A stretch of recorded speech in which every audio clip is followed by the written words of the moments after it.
Hello viewers, আশা করি ভালো আছো। প্রতিবারে নিয়ে আপনার সামনে নতুন আরেকটি ভিডিও নিয়ে চলে আসলাম। আজ আলোচনা আপনার এইচএসসি 2024 যারা ছিলেন, যে আপনারা যে এক সাবজেক্ট অথবা দুই সাবজেক্টে যারা ফেল করছেন, আপনারা কিন্তু যে এইচএসসি 25 সাথে কিন্তু আপনারা ফর্ম ফিল আপটা করতে হবে এবং ফর্ম ফিল আপ করার পরে কিন্তু যে আপনারা পরীক্ষাটা মূলত দিতে পারবেন।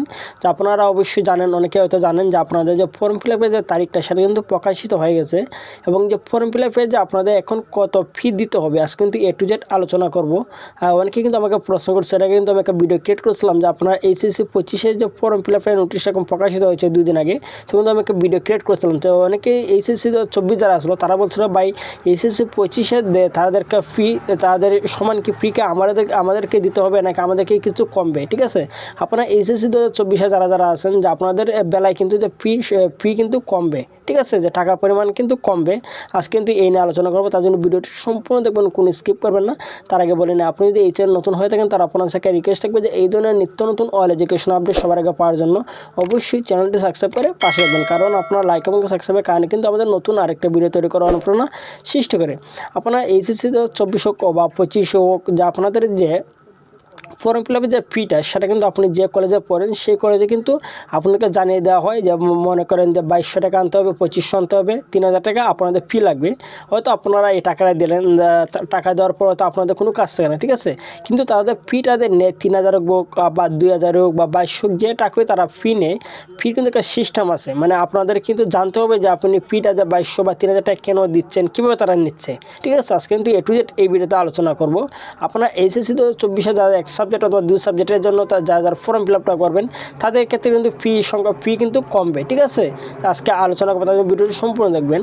তো প্রথমত বলি যে আপনারা এইচএসসি 25 যারা ফর্ম ফিল আপটা করবেন, হ্যাঁ, আপনাদের ফর্ম ফিল আপ দুই ধরনের হবে। এইচএসসি 2024 যারা ফর্ম ফিল আপ করবেন তাদেরকে বলা হবে কিন্তু অনিয়মিত, অর্থাৎ আপনাদেরকে ইমপ্রুভের জন্য কিন্তু আপনারা ফর্ম ফিল আপটা করবেন। ঠিক আছে, আর আপনারা এইচএসসি 25 যারা আছেন তারা তো নিয়মিত, তাদের কিন্তু আলাদা একটা মানে টাকার একটা অঙ্ক থাকবে। ঠিক আছে, যে মূলত বলি যে আপনারা সব সাবজেক্টে যারা ফর্ম ফিল আপটা করবেন, অর্থাৎ এইচএসসি 25 যারা আছেন, ঠিক আছে, এইচএসসি 25 যারা নিয়মিত আছেন, যে আপনাদের ক্ষেত্রে কিন্তু যা ফি যে টোটালি যদি আমি ফিটা বলি সেটা হচ্ছে যে আপনাদের কিন্তু 2200 টাকা কিন্তু। ঠিক আছে, তো আপনাদের টোটালি কিন্তু 2200 টাকার মতো নেওয়া হয় এবং মানবিক শাখা যারা আছেন তাদের কিন্তু 2100 টাকার মতন কিন্তু নেওয়া হয়। আমি এবারে কিন্তু যে টাকার অঙ্কটা সেটা কিন্তু তারা পাবলিশ করছে না, যে এখনও কিন্তু আপডেটটা প্রকাশ করে না, কিন্তু যে ফর্ম ফিল আপে যে টাকার যে সংখ্যাটা প্রতি বছর কিন্তু একই রকম থাকে, হয়তো তারা 100 টাকা বা 200 টাকা কিন্তু তারা বাড়ায় বোর্ড থেকে। ঠিক আছে, এখন বলি যে আপনারা যারা নিয়মিত আছেন এইচএসসি 25 সালে যারা তাদের জন্য কিন্তু 2200, অথবা কলেজ থেকে যদি আপনি যদি সরকারি কলেজে হয়ে থাকেন তার 2200 বা 2500 নেবে, এর বেশি কিন্তু নেবে না। যদি বেসরকারি কোনো কলেজে হয়ে থাকেন তাহলে কিন্তু আপনার ক্ষেত্রে একটু ভিন্ন হবে। ঠিক আছে, অনেক বেসরকারি কলেজে 3000, 4000, 5000 কিন্তু নেয়। ঠিক আছে, কিন্তু আপনারা এইচএসসি 2024 যারা মনে করেন যে এক সাবজেক্ট অথবা দুই সাবজেক্টে ফেল করছেন, আপনাদের কি 2200 টাকা বা 2500 টাকা কি দেওয়া লাগবে কিনা ফর্ম ফিল আপে? ঠিক আছে, না, আপনাদের ক্ষেত্রে টাকা কিন্তু অঙ্ক কিন্তু কমবে। যারা এক সাবজেক্টে যারা ফেল করছেন অথবা দুই সাবজেক্টে ফেল করছেন, শুধু আপনাদের দুই সাবজেক্টেই ফর্ম ফিল আপটা করতে হবে। আপনাদের সব সাবজেক্টে কিন্তু ফর্ম ফিল আপ করার দরকার নাই। ঠিক আছে, আপনারা দুই সাবজেক্টের জন্য ফর্ম ফিল আপটা করবে। এখন বলি যে আপনাদের টাকা অঙ্কটা কত লাগবে। ঠিক আছে, যে তাদের টোটালি যে টাকাটা নেয় তারা কীভাবে নেয়, যে পরীক্ষার্থীর কাছ থেকে ফি বাবদ প্রতিপত্র,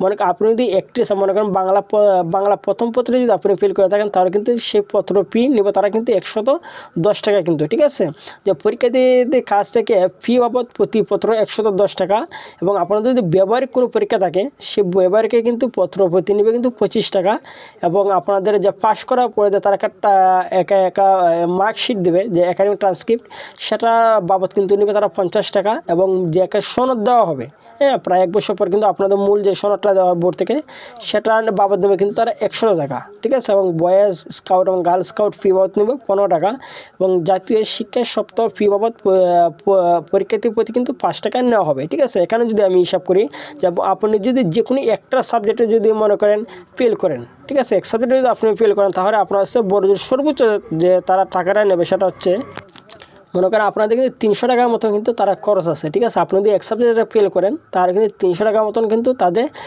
খরচ আছে। ঠিক আছে, যে আর আপনাদের তারা তো সর্বোচ্চ আপনাদের যে আপনাদের সর্বোচ্চ তারা 500 টাকা নিতে পারবে যদি আপনারা এক সাবজেক্টও ফেল করে থাকেন, ঠিক আছে। আর যদি এর বেশি হয়ে থাকেন 2 সাবজেক্ট হন, তাহলে কিন্তু আপনাদের ক্ষেত্রে কিন্তু 1000 টাকা তারা নেবে, ঠিক আছে। আর যদি এক সাবজেক্ট তারা কিন্তু তারা 500 টাকা নেবে। অনেকে কিন্তু এই জন্য প্রশ্ন করছে যে প্রায় আমরা তো এইচএসসি 2024 যারা ফেল করছি, যে আপনাদের যে আমাদের টাকার সংখ্যাটা কি কমবে নাকি, ঠিক আছে। যে আপনাদের টাকার সংখ্যাটা কমবে, কারণ 2200 বা 2500 টাকা তারা নেয় ফর্ম ফিল, তারা কিন্তু সব সাবজেক্টে কিন্তু মিলিয়ে নেয়, ঠিক আছে। যেহেতু আপনি এক সাবজেক্টে 2 সাবজেক্টে ফেল করছেন, সেহেতু কিন্তু আপনি 2 সাবজেক্টে পরীক্ষাটা দেওয়া লাগবে, ঠিক আছে। 2 সাবজেক্টে পরীক্ষা দেওয়ার জন্য কিন্তু আপনার 2টা সাবজেক্ট কিন্তু আপনি ফর্ম ফিল আপটা করতে হবে, সেক্ষেত্রে কিন্তু আপনাদের টাকাও কিন্তু কমবে, ঠিক আছে। সর্বোচ্চ যদি বেসরকারি, আমি কলেজের কথা বলতেছি, বেসরকারি কলেজ যদি হয় সর্বোচ্চ 500, সরকারি কলেজ যদি হয় তার চেয়ে কিন্তু আরও কম লাগবে, ঠিক আছে। আশা করি বুঝতে পারছেন। তারপর না বলে থাকেন অবশ্যই কমেন্ট করে জানাবেন। আর যদি ভিডিওটি ভালো লাগে থাকে অবশ্যই লাইক দেবেন। আর আপনি যদি এই চ্যানেল নতুন হয়ে থাকেন, তার আপনার সাথে রিকোয়েস্ট থাকবে যে এই ধরনের নিত্য নতুন অল এডুকেশন আপডেট সবার আগে পাওয়ার জন্য অবশ্যই চ্যানেলটি সাবস্ক্রাইব করে পাশে রাখবেন। ধন্যবাদ, দেখা হবে অন্য কোনো ভিডিওতে।